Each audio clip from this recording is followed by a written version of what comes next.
সৌম্যর একটা ছয় গিয়ে পড়লো গ্যালারির বাইরে। বল বয়ের অনুরোধ বলটা কোথায় গেল সেটা দেখে রাখার জন্য।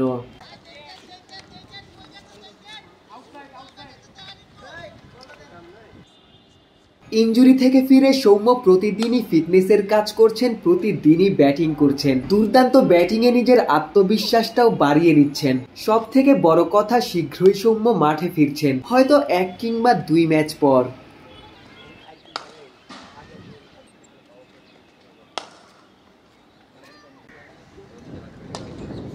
দারুণ সম্ভাবনা নিয়ে পারভেজ ইমন যুবদল থেকেই জাতীয় দলে এসেছিলেন।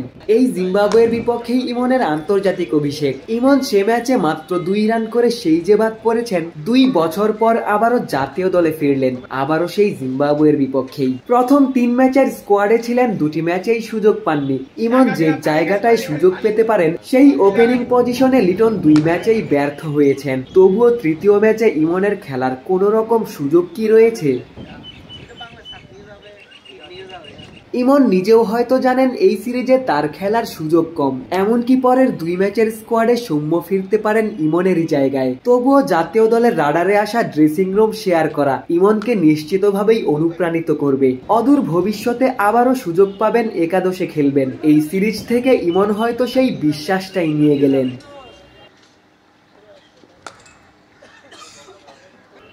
ইমনের নেটেই বোলিং করছিলেন সৌম্য সরকার। ব্যাটিংয়ের পাশাপাশি দলের হয়তো তার বোলিংটাও দরকার। মিডল ওভারে একজন ব্যাটিং অলরাউন্ডারের থেকে 2-1 ওভার পেলে মন্দ কি। ইনজুরি থেকে ফিরলেও সৌম্যর বোলিং নিয়ে দুশ্চিন্তা ছিল। সৌম্য টানা 2 দিন বোলিং করেছেন, বোলিংয়ের ফুটেজ মোবাইলেও ধারণ করিয়েছেন। বোলিং নিয়ে সৌম্য হয়তো চিন্তামুক্ত হয়েছেন, ফিরে এসেই ব্যাটিংয়ে মনোযোগী হয়েছেন। নেটে সৌম্য যতটা ছন্দে, মাঠে লিটন ততটাই ছন্দহীন। সৌম্যও যে সবশেষ টি-20 সিরিজে খুব একটা ভালো করেছেন সেটাও বলার সুযোগ নাই। তবে সৌম্য দলে ফিরবেন, ধারাবাহিক রান করবেন, সৌম্য ভক্তরা এমনটাই প্রত্যাশা করবেন।